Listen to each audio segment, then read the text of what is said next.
Now I'd like to turn to Sola. Sola, before we dive into question more related to strategy, I would first like to invite you to start with a bit more of your own journey. You've advised founders, you've mentored fintech startups, you've led corporate teams, and now you guide both the investors and entrepreneurs. So I would really be curious to know what brought you into angel investing and what have been some of the defining lessons for you along the way as an investor. You're muted, Sola. Sorry. All right, there you go. I was going to say thank you so much, Vanessa, but actually, thank you more to Katharina. Dankeschön, Katharina, for what you shared. You gave a lot of insight, and it's going to be easy for me to build on it. And actually, I think if I had a Zilli circle in my life when I first started angel investing, I probably would save myself a lot more of the pitfalls that I went through.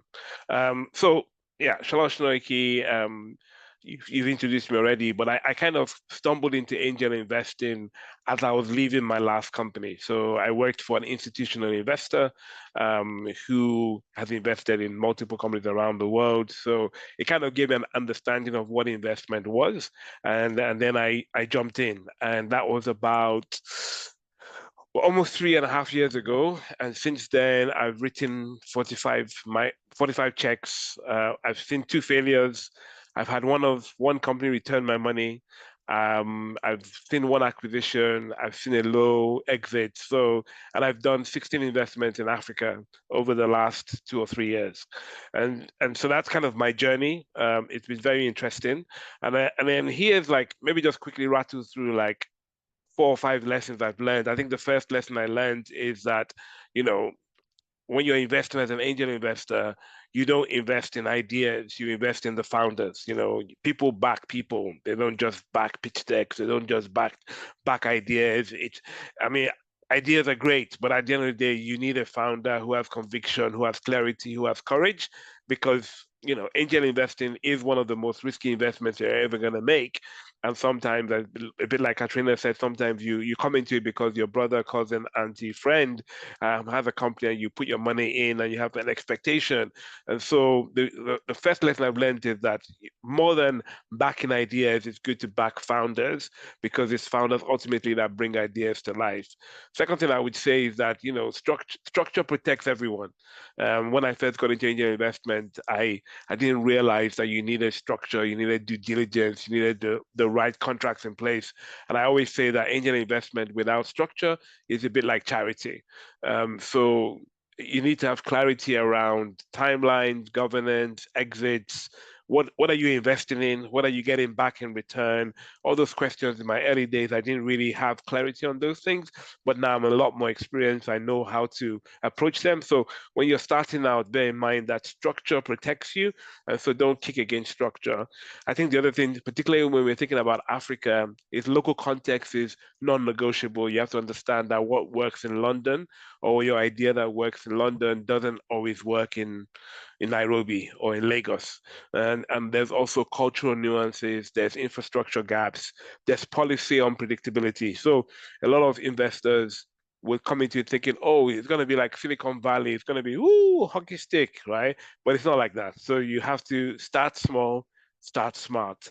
And I think just a bit to what Katrina was saying at the end there, it's more than a check. Like if people just want a check from you, then they should go to the bank, right? So it's more than a check. And maybe just the last thing I've learned is don't skip the due diligence, right? Do your homework, particularly now with all the tools that we have out there. You need to do your homework, because it's a risky investment, but it's fun, right? There is a good return on investment if you can wait it out, and maybe beyond that, you actually can build legacy. So that's hope that's a good introduction. Perfect, and thanks. That gives us also a lot of enthusiasm, and with those big lessons learned, I think the Diaspora Angel Investment Fellowship that Zilli offers is exactly that: is to guide you through the due diligence that you emphasize so much, as well as the making sure we structure things really well. So that's good. But for those who are not supported by ZD yet, who have not enrolled yet. Yeah. Given from your experience on both founders and investor sides, what do you often see as um, moments where the diaspora investors like miss the mark, or what advice would you offer to potential diaspora investors beyond what you mentioned, that it's the number one issue that you keep seeing with other investors, that you would say this is really important that you check that? So I think for diaspora investors, one of the things that is that comes with it is that there's a lot of good intention. There's a lot of emotional connection. There's a lot of I want to give back to my country. I want to I want to throw in resources. But that combination of good intention, deep emotion, can be both powerful but also problematic.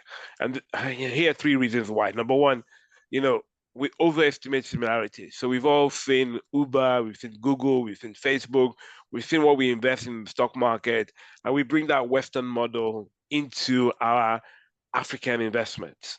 And we expect a neat financial model. We expect sophisticated pitch decks without acknowledging the real constraints that African founders are faced with. Like, so I don't know, many of you would know the story that happened in Nigeria where a company set up around having particular type of motorbikes, and then the government just banned those motorbikes. So go-kart, and then that's the end of your startup. Your whole business model was built around that. So think about it from an investment point of view.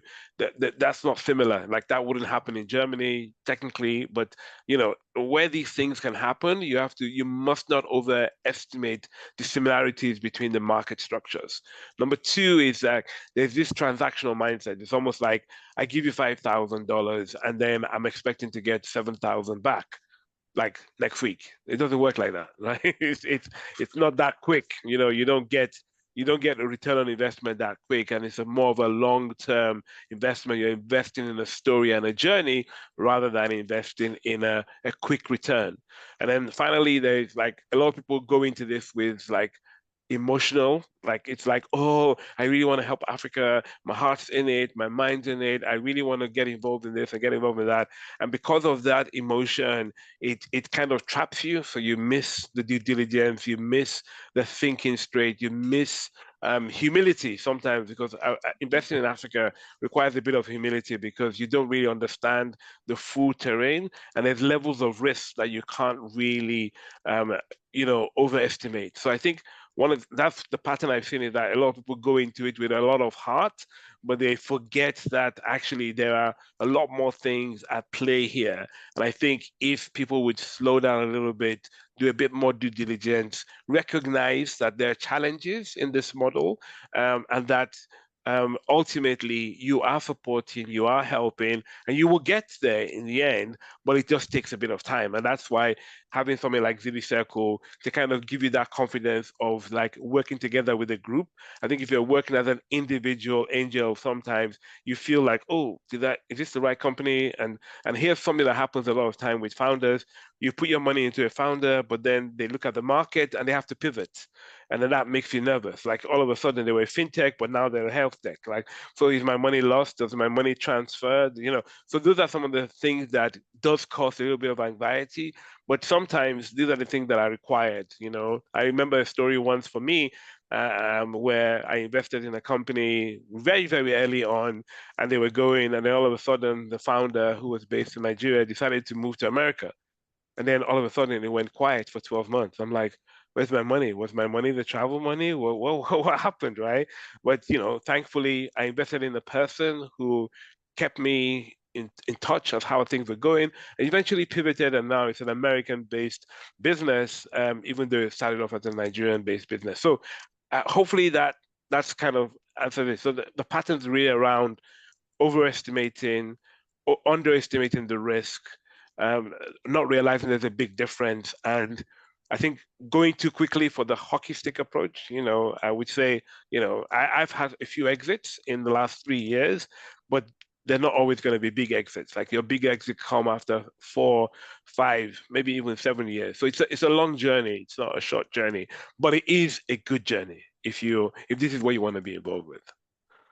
Great message. One last question before I open the floor for the Q&A from Yeah. the audience. You mentioned you wrote 45 checks. You mentioned your relation with one founder who moved. I imagine that you don't have time to be on a monthly call with all of your founders every month. And I think there's often a lot of misconception about what the relationship between the investor and the founder is going to be like. Yes, you invest in people, as you rightly said, but Yeah. what would you also say as in terms of expectations for the relation between the investors and the founder? And I think that question is multifaceted, if you don't mind me saying that, Vanessa, because sometimes it depends on where the organization is, right, on their journey, right? So, Hello?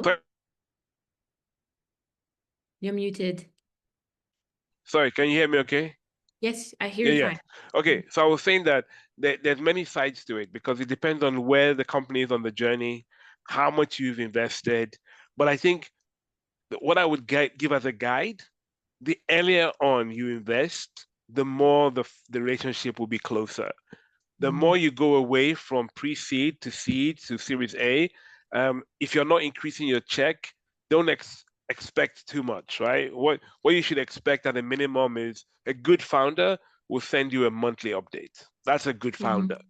A not so good founder might do a quarterly, and if a terrible founder might not send you any updates at all. But I think depending on how much you invest and the time you invest, and then whether you go beyond just investing and committing your own personal skills. So, for example, some company that I invest in now, I say, look, I'm not just going to write you a check, but I have some skills. Would you like me to sit on your advisory board? Would you like me to be more involved, more engaged? That way, you get more hands-on experience. So, I think it's quite it's a varied question, but I wouldn't expect unless you're writing $100,000 check to have a constant one-on-one with your founder. I would say the minimum expectation is that a good founder would update you once a month. That would be that's what I tell my founders that I work with is like once a month is a good update. Like if they're going through a particular churn or change or about to go live, they might decide to communicate a lot more. So hopefully that's helpful. But like I said, it does depend on where you are in the stages and what's happening. Great. Sounds great.